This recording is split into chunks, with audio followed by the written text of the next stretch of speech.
காமராஜர் அவர்களை பற்றி பேசப் போகின்றேன்.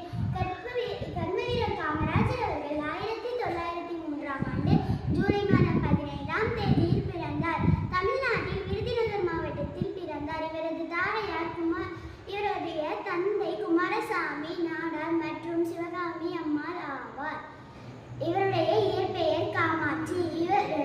இவருடைய தாயார் செல்லமாக ராஜா என்று அழைப்பார். அதுவே பின்னால் காமராஜர் என அறிவித்தது.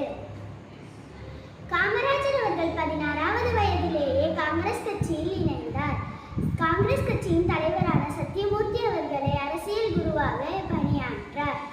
காமராஜர் அவர்கள் 1954ஆம் ஆண்டு முதல்வராக 1963ஆம் ஆண்டு வரை 9 ஆண்டுகள் பணியாற்றார்.